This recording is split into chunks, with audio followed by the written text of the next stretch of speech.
मेरी खाला नूर के घर में कई सालों तक औलाद न हो सकी थी और वो इस तन्हाई में जी रही थीं, जबकि मेरे खालू फारहान उनकी मोहब्बत का सहारा थे। फिर एक दिन अचानक खालू की वफ़ात हो गई और खाला नूर घर में बिल्कुल अकेली रह गईं। हम 5 बहन भाई थे और मेरी माँ ने मुझे, जो सबसे छोटा था, खाला के हवाले कर दिया ताकि उनकी तन्हाई दूर हो। यानी अब मैं अपने घर की बजाय खाला के घर रहने लगा था। मैं भी जवानी की दहलीज पर कदम रखने वाला नौजवान था और जिंदगी की खूबसूरतियों को महसूस करने लगा था। पहले महीने तो खाला का रवैया मेरे साथ बहुत अच्छा रहा और वो मुझे बेटे की तरह प्यार करती थीं। फिर आहिस्ता आहिस्ता हमारे दरमियान क़ुर्बत बढ़ने लगी और हम एक दूसरे से हंसी मजाक करने लगे, जो दिल को छू जाता था। फिर एक रोज़ रात के तकरीबन 2 बजे खाला ने मुझे गहरी नींद से जगाया और अपने जज्बात पर काबू न रख सकें। आज खाला नूर रो रो कर अपने दिल का हाल बयान कर रही थीं और मैं अपने वालिदैन के साथ दूसरे गांव से खालू की वफ़ात पर उनके घर पहुंचा था। खालू और खाला की अपनी कोई औलाद नहीं थी, लेकिन उन्होंने अपनी सारी ज़िंदगी एक दूसरे के लिए वक्फ कर दी थी और उनकी मोहब्बत की कहानियां सुनकर दिल खुश हो जाता था। लेकिन खालू के अचानक चले जाने पर खाला बहुत गमज़दा हो गई थीं और उनकी आंखों में वो दर्द था जो अल्फाज में बयान नहीं हो सकता।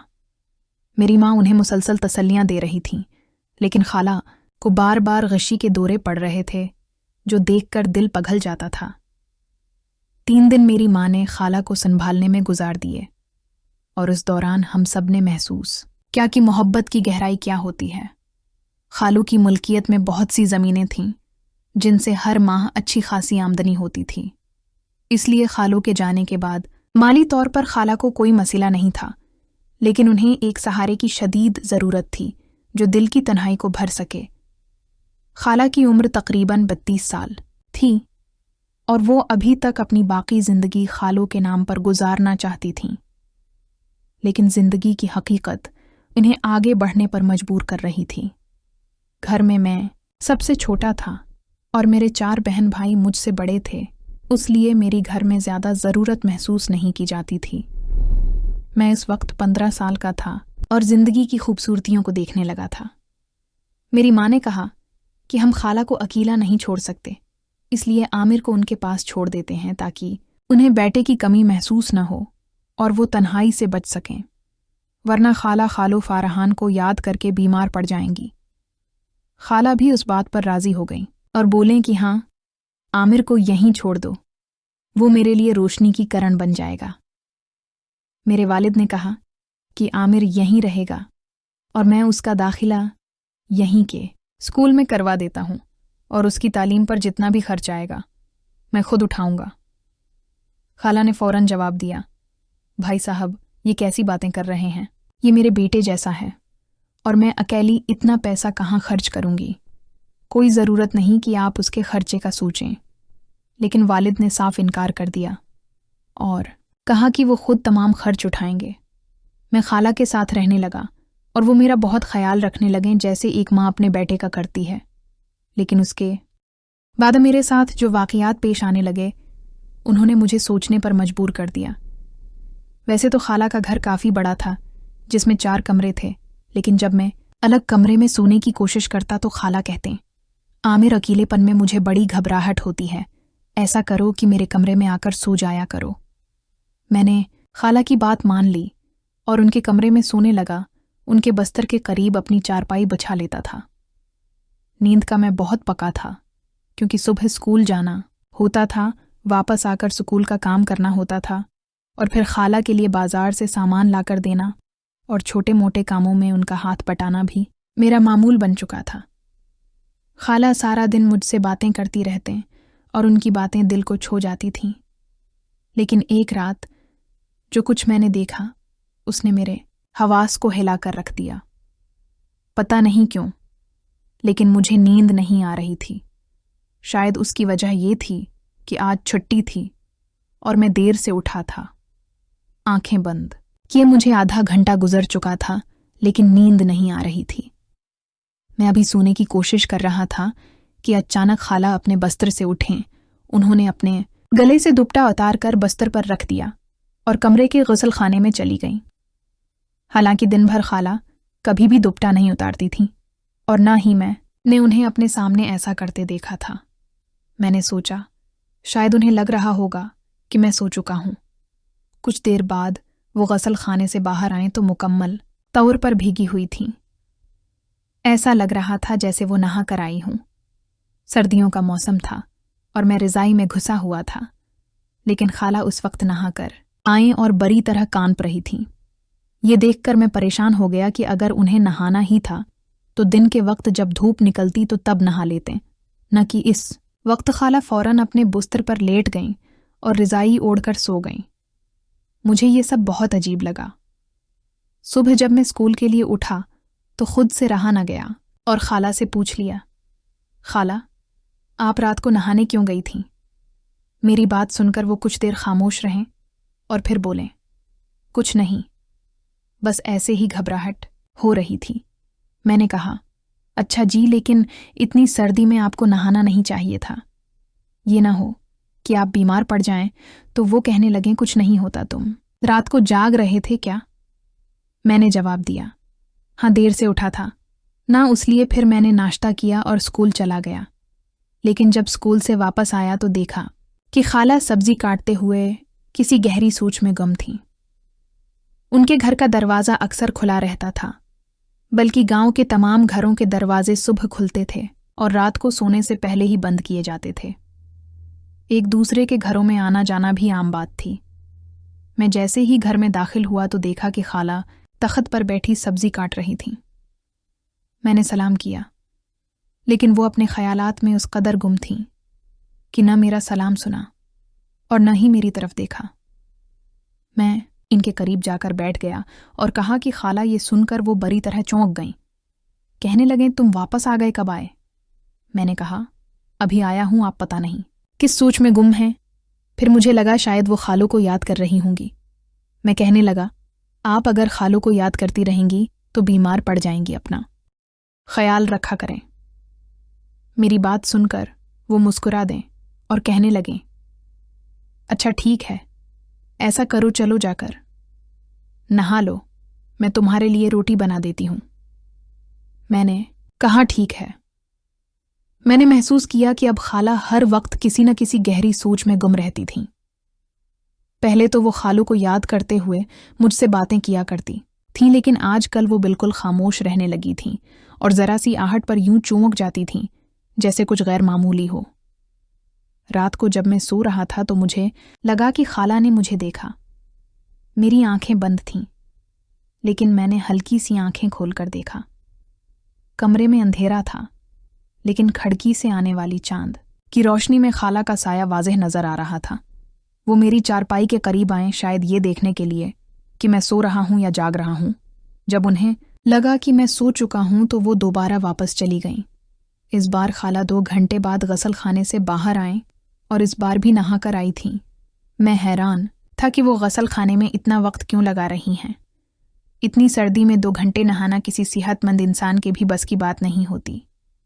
जब वो बाहर आए तो बड़ी तरह कांप रही थीं। उनका पूरा वजूद सर्दी से लर्ज रहा था, लेकिन पता नहीं वो क्यों नहा कर आए। ये सब देखकर मैं बहुत हैरान था। वही हुआ जिसका मुझे डर था। अगले ही रोज जब मैं उठा तो खाला मुझे नाश्ता बनाकर देने के लिए नहीं उठी थीं। जब मैंने खाला से कहा कि मुझे देर हो रही है, नाश्ता बना दें, तो कहने लगें कि मेरे जिस्म में बहुत दर्द है, मुझसे उठा नहीं जा रहा। मैं खाला के पास गया और उनके माथे पर हाथ रखा। वो तो बड़ी तरह बुखार में तप रही थीं। मैंने कहा, ये बुखार आपको इसलिए हुआ है क्योंकि आप रात को नहाती हैं। आज रात भी आप नहाने लगी थीं और पूरे 2 घंटे बाद वापस आए। ये सुनकर उनकी बुखार से बंद आंखें भी खुल गईं। कहने लगे, तुम्हें कैसे पता? मैंने कहा, खाला मुझे नींद नहीं आ रही थी। मुझे समझ नहीं आती कि आप रात को नहाने क्यों चली जाती हैं। वो अपनी आंखें बंद करके कहने लगे, तुम्हें नहीं बता सकती, तुम अभी बच्चे हो, मेरी बात को समझ भी नहीं सकते। पता नहीं क्या मसला था और क्या है। बहरहाल मैंने स्कूल से छुट्टी कर ली और खाला ने जिस हकीम के पास मुझे दवाई लाने के लिए भेजा, मैं वहां खाला की कैफियत बताकर दवाई ले आया। और खाला को नाश्ता भी बना कर दिया, उन्हें दवाई पिलाई। कुछ देर में ही बुखार की शिद्दत कुछ कम हुई। मैंने कहा, देखें, मैं आपको अपनी माँ की तरह समझता हूँ, इसलिए मुझे आपकी फिक्र रहती है। आप क्यों रात को नहाती हैं? कहने लगें, कहा तो है, तुम्हें नहीं बता सकती, बहरहाल मेरी वजह से तुम्हें परेशानी उठानी पड़ी। मैंने कहा, कोई बात नहीं खाला, मैंने आप में और उम्मी में कभी फ़र्क नहीं समझा। कहने लगे, मैं भी तुम्हें अपने बेटे की तरह समझती हूँ, बल्कि तुम्हारे आने से तो मेरी ये हसरत भी पूरी हुई कि मेरा कोई बेटा होता तो तुम्हारे जैसा होता और तुम्हारी तरह ही मेरा ख्याल रखता। 2 दिन में स्कूल नहीं गया, खाला की इतनी खिदमत करता रहा। तीसरे दिन उनकी तबीयत कुदरे बेहतर थी, लेकिन मैंने अपना नाश्ता खुद बनाया और नाश्ता करके स्कूल चला गया। लेकिन जैसे ही मैं वापस आया तो मेरी खाला रो रही थी। मैं घर के अंदर दाखिल हुआ तो मैंने कहा कि खाला, आपकी तबीयत ठीक नहीं है, आप क्यों रो रही हैं? कहने लगे, मेरे बस में नहीं है, लेकिन मुझसे बर्दाश्त नहीं होता। मैंने कहा, खाला, आपसे क्या बर्दाश्त नहीं होता? क्या हुआ है आपको? कुछ देर तो वो मेरे चेहरे की तरफ देखती रहीं, फिर अपने कमरे में जाकर कंडी लगा ली। मैं परेशान हो गया और कमरे का दरवाज़ा खटखटाने लगा। कहने लगें कि आमिर, कुछ देर के लिए मुझे तन्हा छोड़ दो, तुम्हारा खाना बावर्ची खाने में तैयार करके रख दिया है, वो खा लो और मुझे तंग न करो, मैं खुद ही कमरे से बाहर आ जाऊंगी। लेकिन मेरे दिल को बेचैनी ने जकड़ लिया था, इसलिए मैं सहन के कमरे में खुलने वाली खिड़की से अंदर झांक कर देखने लगा। जो मंजर मेरी आंखों ने देखा, मेरे तो हवास गुम हो गए।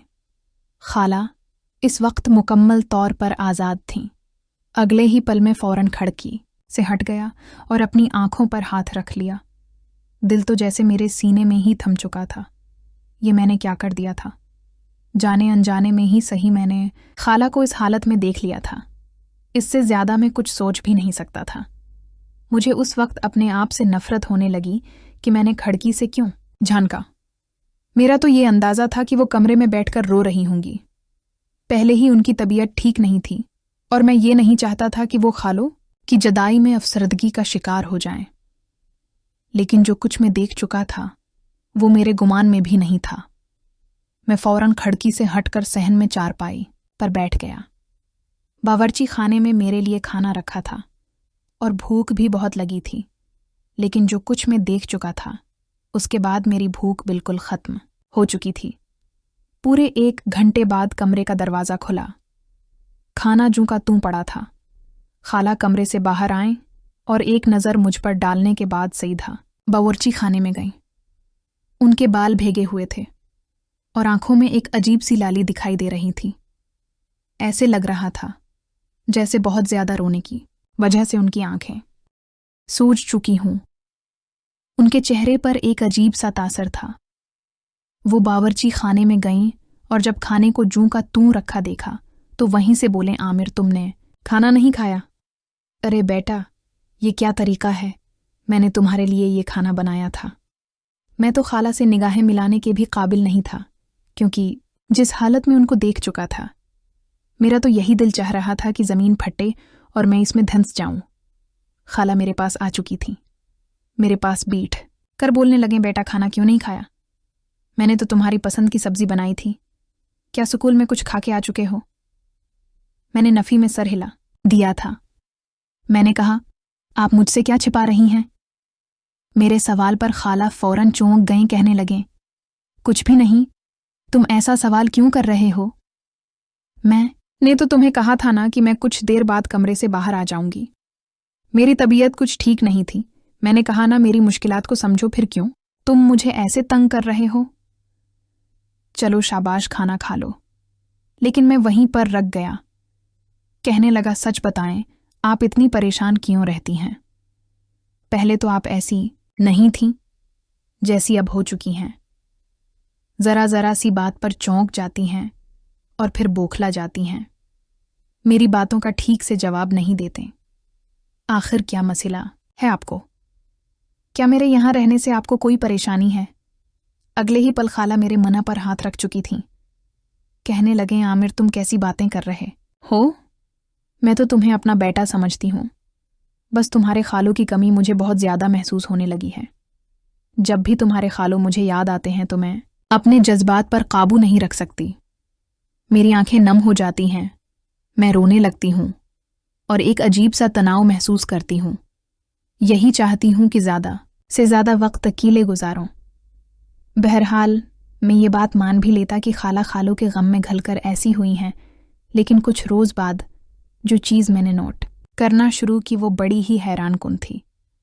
खालों की जितनी भी तस्वीर पूरे घर में लगी हुई थीं, यहाँ तक कि खालों और खाला के कमरे में वो सारी तस्वीर खाला ने उतार कर एक बाकस में बंद करके स्टोर रूम में रखवा दी थीं। कमरे में सिर्फ उनकी अपनी तस्वीर बाकी रह चुकी थी। जब मैंने ये मंजर देखा तो मुझे बड़ा दुख हुआ। खाला से कहने लगा कि खाला आपने खालू की तस्वीर क्यों उतार दी हैं? कहने लगे कि कुछ नहीं बेटा, तुम्हारे खालू की तस्वीर देखती हूँ तो मेरा दिल दिखता है। बार बार तुम्हारे खालों मुझे याद आने लगते हैं। मैं अब उनकी यादों के साथ साथ जिंदगी में आगे बढ़ना चाहती हूँ। अगर मैं यूं उनकी तस्वीरों को दिन रात देखती रही तो तुम जानते हो ना कि मेरी तबीयत मजीद बिगड़ती चली जाएगी। बात भी ठीक थी, फिलहाल के लिए उन तस्वीरों को स्टोर रूम में रख देना ही बेहतर था। मैंने अपने हाथों से ही सारी तस्वीर को स्टोर रूम में एक बाकस में बंद करके रखा था। मगर उसके बाद खाला मुझे काफ़ी खुश लगने लगी थी। हर वक्त सोच में तो गुम रहते, मगर अब तो कुछ गंगनाती भी रहती थीं। अपने ही ख्याल में मगन रहते, पहले से ज़्यादा निखरी निखरी लगने लगी थीं। अभी भी वो नहाने के लिए रात को ही जाती थीं। मुझे ये बात बड़ी अजीब लगती। अब तो खैर मौसम भी काफ़ी बदल चुका था। एक रात में सो ही रहा था कि मुझे खाला की चीख की आवाज़ सुनाई दी। चीख सुनकर मैं बौखलाकर उठ बैठा था। अपने बस्तर से उठकर जब मैंने बस्तर पर देखा तो खाला मौजूद ही नहीं थी। जब गसल खाने की जानिब तवज्जो दी तो खाला शायद गसल खाने में भी नहीं थी। उनकी गसल खाने की लाइट जल रही थी। मुझे ये डर होने लगा कि कहीं वो गसल खाने में गर तो नहीं गए। मैं फौरन से उठा और गसल खाने के करीब गया। जैसे ही बोलकर इनसे पूछने लगा तो अंदर से आने वाली आवाज़ों ने मेरे कानों की लो तक सरख कर दी थी। मुझे सरगोशियों में बातें करने की आवाज़ें आ रही थीं। समझ नहीं आ रहा था कि वो क्या कह रही हैं, लेकिन यह साफ जाहिर था कि जैसे वो किसी से बात कर रही हूं। घर में तो सिर्फ मैं और खाला ही रहते थे, फिर आखिर किससे वो बात कर रही थीं, या फिर ये मेरा वहम था। अगले पल पानी गिरने की आवाज़ बंद हुई तो खाला की हल्की हल्की कराहने की आवाज़ें मुझे आने लगें। ये सब कुछ मुझे बहुत अजीब सा लग रहा था। मैं मासूम जहनियत रखने वाला था, लेकिन उसके बावजूद आने वाली ये आवाज़ें मुझे कई तरह के वसवसों से दो चार कर रही थीं। मैं फौरन दरवाजे से हट गया और अपने बस्तर पर आकर लेट गया। कुछ देर बाद ही खाला गसल खाने से निकली थीं।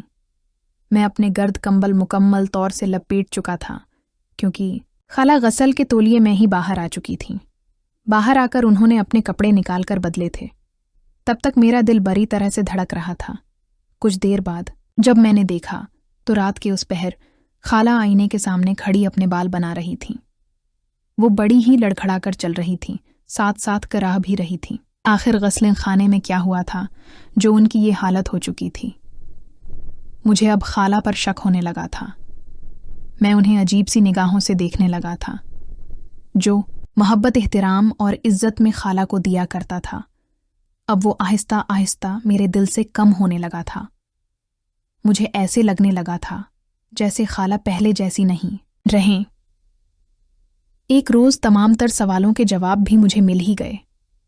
जब आधी रात को खाला उठें और कोई चीज़ अपने दराज से निकाल कर गसल खाने में ले जाने लगें, जैसे ही खाला गसल खाने में गईं तो मैं भी उन्हीं के पीछे उठकर चला गया था। फिर थोड़ी अजीब वो गरीब सी आवाज़ें आईं और बिल्कुल खामोशी छा चुकी थी। मैंने गसल खाने के दरवाजे को हल्का सा धक्केला तो हैरत की कोई अंतहा न रही, क्योंकि खाला दरवाज़ा बंद करना भूल गई थीं। डरते डरते ही सही मैंने थोड़ा सा दरवाज़ा खोला तो अंदर का मंजर देखकर हैरान रह गया। खाला तो गसल खाने में थीं ही नहीं, आखिर वो कहाँ जा सकती थीं। जब अंदर आकर देखा तो सामने रोशनदान पर नजर पड़ी। वो रोशनदान इतना बड़ा था कि कोई भी इस रोशनदान से गुजर कर जा सकता था। मेरे दिमाग ने तो काम करना ही छोड़ दिया था। जैसे ही मैंने रोशनदान में झांक कर देखा तो दूसरी जानिब सीढ़ियां पड़ी थीं। खाला आखिर रात के पहर कहाँ जा सकती थी। मैंने वो सब चीजें तो वहीं पर रखें, लेकिन खुद घर से बाहर जाकर देखने लगा। ठीक 2 घंटे बाद मुझे खाला एक गली से आती हुई दिखाई दें। तेज तेज कदम उठाकर घर के पिछले दरवाजे से अंदर दाखिल हुए और फिर वहीं पर मौजूद सीढ़ियों से वो सीढ़ियां चढ़कर गसल खाने के रास्ते अंदर आ चुकी थीं। आखिर रात के उस पहर किससे मिलने के लिए गई थी? क्या चीज थी उनके हाथ में जो वो दराज में दोबारा से रख चुकी थी? मैं खाला को शक की नज़र से देखने लगा था। अगले रोज जब मैंने खाला की गैर मौजूदगी में उनका दराज खोलकर देखा तो वहां पर एक छोटा मोबाइल पड़ा था जो कि बहुत पुराना था। हमारे यहाँ औरतों को मोबाइल इस्तेमाल करने की इजाज़त नहीं थी, यहाँ गांव में तो बिल्कुल भी नहीं थी। मेरे खालू भी ज़रा सख्त मिजाज के थे। ये मोबाइल भी खालू का ही था। मैंने आज से पहले खाला के इस कमरे में कभी भी तलाशी नहीं ली थी, लेकिन जब उनका वो मोबाइल उठाकर मैंने कॉल हिस्ट्री चेक की और देखा तो मेरी हैरत की कोई अंतहा न रही। इसमें एक गैर शनासा नंबर महफूज था जो हमारे घर में किसी का भी नहीं था। खाला उस पर घंटों बातें करती रहती थीं। मेरे हाथ में अभी वो मोबाइल मौजूद था कि खाला की आने की आवाज़ आई। मैंने मोबाइल वापस रखा और कमरे से बाहर चला आया। इस रात जब खाला उठकर गसल खाने के रास्ते बाहर की तरफ जा रही थीं तो मैं भी उनका ताक़ुब करते हुए पीछे ही जाने लगा। वो एक घर के अंदर जा चुकी थीं। वो घर भी उसी गांव के आखिर में था। दरवाज़ा खुला था, इसलिए मैं भी अंदर ही दाखिल हो गया। खाला एक 25-26 साला नौजवान रयान के साथ करीब थीं और वो नौजवान भी मेरी खाला से बहुत करीब था। दोनों ही खड़े बातें कर रहे थे। वो नौजवान कह रहा था कि तुम कब अपने घर वालों से बात कर रही हो, मैं मज़ीद इंतज़ार नहीं कर सकता। देखो, मैं तुम्हें उस घर की मुल्का बनाना चाहता हूं। मगर मेरी खाला कह रही थी कि हमारी उम्रों में बहुत फ़र्क है। तुम तो कनवारे हो, मगर मैं बीवा हूं। तुम्हारे ख़ानदान में तो कोहराम मच जाएगा। फिर मैं आखिर कैसे यकीन कर लूं कि तुम शादी के बाद भी मुझसे इतनी मोहब्बत करोगे। वो दोनों एक दूसरे से बहुत करीब थे और इस तरह की बातों में लगे हुए थे। वो नौजवान खाला से बार बार शादी की फरमाइश कर रहा था, कह रहा था कि मैं आपको अपनी बीवी तस्लीम कर चुका हूं। वो तो शायद मियां बीवी जैसा रिश्ता भी कायम कर चुके होंगे। जब खाला इस घर से निकलें तो मैं गुस्से से उन्हें ही देख रहा था। मुझे खड़ा देखकर उनके हवास गुम हो चुके थे। हम दोनों ही घर आ चुके थे, मगर मैं गुस्से से कह चुका था आपको। शर्म नहीं आई मेरे मरहूम खालू की रूह को अजियत देते हुए। मैं अभी अपनी उम्मी अबू को कॉल करके बताता हूं। मगर वो मेरे आगे हाथ जोड़ चुकी थीं, रोने लगें और कहने लगें कि ऐसा कुछ मत करना, खुदारा मेरा राज रखो, मैंने तुम्हें बेटा माना है। अगर तुम कहोगे तो मैं अपनी सारी ज़मीनें तुम्हारे नाम कर दूंगी, मगर ऐसा मत करो। तुम्हारे खालों ने कभी मुझे वो खुशी दी ही नहीं थी जिसकी मैं मुस्तहिक थी। वो तो कभी मुझे वो अहमियत दे ही नहीं पाए थे। जब तुम्हारे खालो हयात थे तब भी यह नौजवान मुझे देखने के बाद यही कहा करता कि अगर तुम कनवारी होती तो मैं तुमसे शादी करता। अब जब तुम्हारे खालो की वफ़ात हो गई है तो ये बार बार मुझसे शादी करने के लिए मुझे अक्सा रहा है। दिल ही दिल में मैं भी उससे मोहब्बत कर बैठी हूँ, क्योंकि जो प्यार तुम्हारे खालू ने मुझे देना था वो सब कुछ ये नौजवान मुझे दे रहा था। मैं उससे शादी तो करना चाहती हूँ, मगर माशरे से डरती हूँ कि लोग क्या कहेंगे। खाला की बात सुनकर मैं खामोश हो चुका था। बहरहाल इस मामले के बारे में मैंने अपने माँ बाप को भी बता दिया था। अगले ही रोज़ वो वहाँ पर आ चुके थे। सारा मामला सुलह के साथ ही हल करना बेहतर था, इसलिए गुनाह करने से तो बेहतर था कि इन दोनों को हलाल रिश्ते में ही बांध दिया जाता। मेरे अबू इस नौजवान से मिले और फिर चंद रोज़ बाद इससे निकाह करके खाला उसके घर में रुखसत हो गईं। वो बहुत खुश थीं उसके साथ, जबकि अब मेरा यहाँ रहना भी बेमकसद हो चुका था। मैं वापस अपने घर जाने लगा तो खाला ने मुझे कागजात थमा दिए थे। उन्होंने अपनी ज़मीन के कागजात मेरे हवाले कर दिए थे। कहने लगे कि मैंने तुम्हें दिल से बेटा माना है, इसलिए मेरी आधी जायदाद आज से तुम्हारी भी है। दोस्तों, इस वीडियो से मुताल्लिक़ कमेंट सेक्शन में हमें अपनी कीमती राय से ज़रूर आगाह कीजिएगा, और अगर वीडियो अच्छी लगे तो वीडियो को लाइक करने के साथ साथ मज़ीद ऐसी नई वीडियोस देखने के लिए इस चैनल को भी ज़रूर सब्सक्राइब कर लीजिएगा। शुक्रिया। लेकिन ये कहानी अभी ख़त्म नहीं हुई, क्योंकि इसमें मोहब्बत की गहराई और ज़िंदगी की हकीकतों का सफ़र जारी है। नूर, जो एक खूबसूरत और हसास दिल की मालिक थीं, उनकी ज़िंदगी में फ़ारहान की मोहब्बत एक सतारा थी, लेकिन उनकी वफ़ात ने एक खला छोड़ दिया जो भरना मुश्किल था। आमिर का आना उनके लिए एक नई उम्मीद था और वो उसे बेटे की तरह प्यार करती थीं। रियान, जो एक जवान और दिलकश नौजवान था, उसकी आंखों में नूर के लिए एक ख़ास चमक थी जो मोहब्बत की निशानी थी। वो हमेशा सोचती थीं कि ज़िंदगी दोबारा कब मुस्कुराएगी। रियान की बातें उनके दिल को छू जाती थीं और आहिस्ता आहिस्ता एक नई मोहब्बत का आगाज़ हुआ। नूर सोचती थीं कि शायद ये किस्मत का लिखा है। रियान कहता था, नूर तुम मेरे दिल की धड़कन हो, और नूर मुस्कुराकर कहती थी, रियान तुम मेरे लिए एक ख्वाब हो जो सच हो गया है। वो दोनों की मुलाकातें दिल को खुश करती थीं और ज़िंदगी में नई रौनक आई। आमिर ने जब ये देखा तो पहले तो हैरान हुआ, लेकिन फिर समझा कि मोहब्बत की कोई उम्र नहीं होती। नूर और रियान की मोहब्बत एक मिसाल बन गई और उनकी शादी ने सबको खुश कर दिया। आमिर खुश था कि खाला को सच्चा प्यार मिला। ज़िंदगी की खूबसूरती मोहब्बत में है, और ये कहानी हमें ये सिखाती है कि दिल की आवाज़ सुनो। नूर और रियान खुशी से जी रहे थे और आमिर अपनी ज़िंदगी में आगे बढ़ रहा था। ये थी एक रोमांटिक और दिलचस्प कहानी